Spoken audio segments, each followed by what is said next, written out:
বিসমিল্লাহির রহমানির রহিম। আল বাকারা 241 আয়াত থেকে। আর তালাকপ্রাপ্তা নারীদের জন্য প্রচলিত নিয়ম অনুযায়ী খরচ দেওয়া পরেশগারদের উপর কর্তব্য। এভাবেই আল্লাহ তাআলা তোমাদের জন্য স্বীয় নির্দেশ বর্ণনা করেন যাতে তোমরা তা বুঝতে পারো। তুমি কি তাদেরকে দেখোনি যারা মৃত্যুর ভয়ে নিজেদের ঘর ছেড়ে বেরিয়ে গিয়েছিল, অথচ তারা ছিল হাজার হাজার।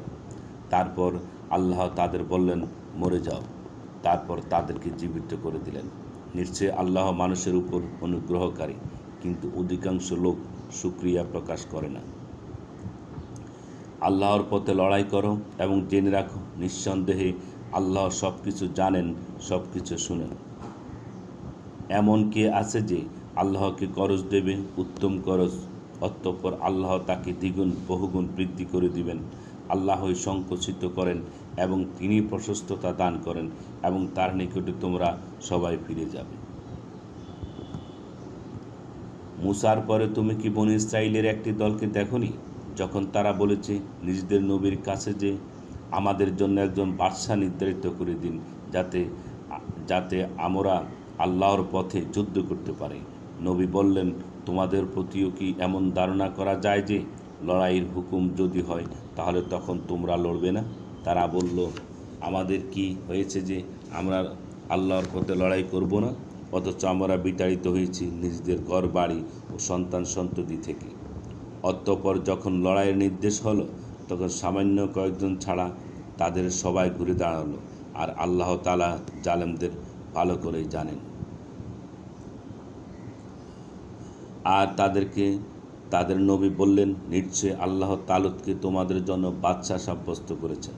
তারা বলতে লাগলো, তা কেমন করে হয় যে তার শাসন চলবে আমাদের উপর, অথচ রাষ্ট্র ক্ষমতা পাওয়ার ক্ষেত্রে তার চেয়ে আমাদেরই অধিকার বেশি, আর সে সম্পদের দিক থেকেও সচ্ছল নয়। নবী বললেন, নিশ্চয়ই আল্লাহ তোমাদের উপর তাকে পছন্দ করেছেন এবং স্বাস্থ্য ও জ্ঞানের দিক দিয়ে প্রাচুর্য দান করেছেন। বস্তুত আল্লাহ তাকেই রাজ্য দান করেন যাকে ইচ্ছা, আর আল্লাহ হলেন অনুগ্রহ দানকারী এবং সব বিষয়ে অবগত। বনী ইসরাঈলদেরকে তাদের নবী আরও বললেন, তালুতের নেতৃত্বের চিহ্ন হলো এই যে তোমাদের কাছে একটা সিন্ধুক আসবে তোমাদের পালনকর্তার পক্ষ থেকে, তোমাদের মনের সন্তুষ্টির নিমিত্তে, আর তাতে থাকবে মুসার, হারুন এবং তার সন্তানবর্গের পরিত্যক্ত কিছু সামগ্রী। সিন্ধুকটিকে বয়ে আনবে ফেরেশতারা।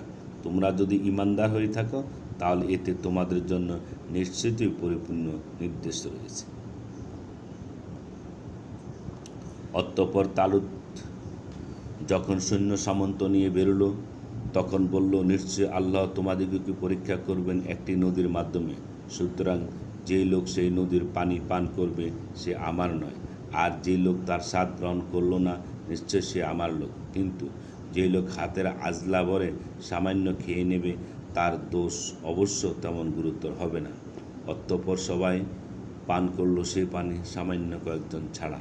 পরে তালুত যখন তা পার হলো এবং তার সাথে ছিল মাত্র কয়েকজন ঈমানদার, তখন তারা বলতে লাগলো, আজকের দিনে জালুত এবং তার সেনাবাহিনীর সঙ্গে যুদ্ধ করার শক্তি আমাদের নেই। যাদের ধারণা ছিল যে আল্লাহর সামনে তাদের একদিন উপস্থিত হতে হবে, তারা বারবার বলতে লাগলো, সামান্য দলের বিরাট দলের মোকাবেলা জয়ী হয়েছে আল্লাহর হুকুমে, আর যারা ধৈর্যশীল আল্লাহ তাদের সাথে রয়েছেন। আর যখন তালুত ও তার সেনাবাহিনী শত্রুর সম্মুখীন হলো, তখন বলল, হে আমাদের পালনকর্তা, আমাদের মধ্যে ধৈর্য সৃষ্টি করে দাও এবং আমাদেরকে দৃঢ় পথ রাখো, আর আমাদের সাহায্য করো সেই কাফের জাতির বিরুদ্ধে। তারপর ঈমানদাররা আল্লাহর হুকুমে জালুতের বাহিনীকে পরাজিত করে দিল এবং দাউদ জালুতকে হত্যা করল। আর আল্লাহ দাউদকে দান করলেন রাজ্য ও অভিজ্ঞতা, আর তাকে যা চাইলেন শিখালেন। আল্লাহ যদি একজনকে অপরজনের দ্বারা প্রতিহত না করতেন তাহলে গোটা দুনিয়া বিধ্বস্ত হয়ে যেত, কিন্তু বিশ্ববাসীর প্রতি আল্লাহর একান্তই দয়ালু, করুণাময়। এগুলো হলো আল্লাহর নিদর্শন, যা আমরা তোমাদেরকে যথাযথভাবে শুনিয়ে থাকি। আর আপনারা নিশ্চিতই আমার রসুলগণের অন্তর্ভুক্ত। এই রসুলগণ আমি তাদের কাউকে কারো উপর মর্যাদা দিয়েছি। তাদের মধ্যে কেউ তা হলো তারা তার সাথে আল্লাহর কথা বলেছেন আর কারো মর্যাদা উচ্চতর করেছেন, এবং আমি মরিয়ম তনয় ঈশাকে প্রকৃষ্ট মর্যাদা দান করেছি এবং তাকে শক্তি দান করেছি রুহুল কুদ্দুস অর্থাৎ জিব্রাইলের মাধ্যমে। আর আল্লাহ যদি ইচ্ছা করেন তাহলে পরিষ্কার নির্দেশ এসে যাবার পর পয়গম্বরদের পেছনে যারা ছিল তারা লড়াই করতো না, কিন্তু তাদের মধ্যে মতবিরোধ সৃষ্টি হয়ে গেছে। অতঃপর তাদের কেউ তো ঈমান এনেছে আর কেউ হয়েছে কাফের। আর আল্লাহ যদি ইচ্ছা করতেন তাহলে তারা পরস্পরে লড়াই করত, কিন্তু আল্লাহ তাই করেন যা তিনি ইচ্ছা করেন। হে ঈমানদারগণ, আমি তোমাদেরকে যে রুজি দিয়েছি সেদিন আসার পূর্বে তোমরা তা থেকে ব্যয় করো, যাতে না আছে বেচাকিনা, না আছে সুপারিশ কিংবা বন্ধুত্ব, আর কাফেররাই হলো প্রকৃত জালেম। আল্লাহ ছাড়া অন্য কোনো উপাস্য নেই, তিনি জীবিত সব কিছুর ধারক। তাকে তন্দ্রাও স্পর্শ করতে পারে না এবং নিদ্রাও নয়। আসমান ও জমিনে যা কিছু রয়েছে সবই তার। কে আছে এমন যে সুপারিশ করবে তার কাছে তার অনুমতি ছাড়া? দৃষ্টির সামনে কিংবা পিছনে যা কিছু রয়েছে সবই তিনি জানেন। তার জ্ঞান সীমা থেকে তারা কোনো কিছুই পরিবেষ্টন করতে পারে না, কিন্তু যতটুকু তিনি ইচ্ছা করেন। তার সিংহাসন সমস্ত আসমান ও জমিনকে পরিবেষ্টিত করে আছে, আর সেগুলোকে ধারণ করা তার পক্ষে কঠিন নয়। তিনি সর্বোচ্চ এবং সর্বাপেক্ষা মহান। দ্বীনের ব্যাপারে কোনো জবরদস্তি বা বাধ্যবাধকতা নেই। নিঃসন্দেহে হেদায়েত গুমরাহি থেকে পৃথক হয়ে গেছে। এখন যারা গুমরাহি তাগুতদেরকে মানবে না এবং আল্লাহর বিশ্বাস স্থাপন করবে, সে ধারণ করে নিয়েছে সুদৃঢ় হাতল, যা ভয়ঙ্কর নয়। আর আল্লাহ সবই শুনেন এবং জানেন। যারা ঈমান এনেছে, আল্লাহ তাদের অভিভাবক, তাদেরকে তিনি বের করে আনেন অন্ধকার থেকে আলোর দিকে। আর যারা কুফরি করে তাদের অভিভাবক হচ্ছে তাগুত, তারা তাদেরকে আলো থেকে বের করে অন্ধকারের দিকে নিয়ে যায়। এরাই হলো দোজখের অধিবাসী, চিরকাল তারা সেখানেই থাকবে। তুমি কি সে লোককে দেখোনি যে পালনকর্তার ব্যাপারে বাদানুবোধ করেছিল ইব্রাহিমের সাথে, এই কারণে যে আল্লাহ যে ব্যক্তিকে রাজ্য দান করেছিলেন? ইব্রাহিম যখন বললেন, আমার পালনকর্তা হলেন তিনি যিনি জীবন দান করেন এবং মৃত্যু দান করেন, সে বলল, আমি জীবন দান করি এবং মৃত্যু ঘটিয়ে থাকি।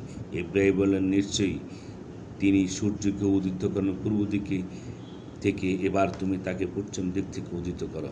তখন সে কাফের হতভম্ব হয়ে গেল, আর আল্লাহ সীমা লঙ্ঘনকারী সম্প্রদায়কে সরল পথ প্রদর্শন করেন না। তুমি কি সেই লোককে দেখোনি যে এমন এক জনপদ দিয়ে যাচ্ছিল যার বাড়িঘরগুলো ভেঙ্গে ছাদের উপর পড়েছিল? বলল, কেমন করে আল্লাহ মরণের পর একে জীবিত করবেন? অতঃপর আল্লাহ তাকে মৃত অবস্থায় রাখলেন 100 বছর। তারপর তাকে উঠালেন, বললেন, কতকাল এভাবে ছিলে? বলল, আমি ছিলাম একদিন কিংবা একদিনে কিছু কম সময়। বললেন, তা নয়, বরং তুমি তো 100 বছর ছিলে। এবার চেয়ে দেখো নিজের খাবার পানীয় দিকে, সেগুলো পচে যায়নি, এবং দেখো নিজের গাধাটির দিকে। আর আমি তোমাকে মানুষের জন্য দৃষ্টান্ত বানাতে চেয়েছি। আর হাড়গুলোর দিকে চেয়ে দেখো যে আমি এগুলোকে কেমন করে জড়িয়ে দিই এবং সেগুলোর উপর মাংসের আবরণ পরিয়ে দিই। অতঃপর যখন তার উপর এই অবস্থা প্রকাশিত হলো, তখন বলে উঠল, আমি জানি নিঃসন্দেহে আল্লাহ সর্ববিষয়ে ক্ষমতাশীল। আর স্মরণ করো যখন ইব্রাহিম বলল, হে আমার পালনকর্তা, আমাকে দেখাও কেমন করে তুমি মৃতকে জীবিত করো। বললেন, তুমি কি বিশ্বাস করো না? বলল, অবশ্যই বিশ্বাস করি, কিন্তু দেখতে এই জন্য চাইছি যাতে অন্তর প্রশান্তি লাভ করতে পারে। বললেন, তাহলে 4টি পাখি ধরে নাও, পরে সেগুলোকে নিজের পোষ মানিয়ে নাও। অতঃপর সেগুলোকে দেহের এক একটির অংশ বিভিন্ন পাহাড়ের উপর রেখে দাও। তারপর সেগুলিকে ডাকো, তোমার নিকট দৌড়ে চলে আসবে। আর জেনে রাখো, নিশ্চয়ই আল্লাহ পরাক্রমশালী, অতি জ্ঞান সম্পন্ন। ধন্যবাদ সবাইকে। আসসালামু আলাইকুম।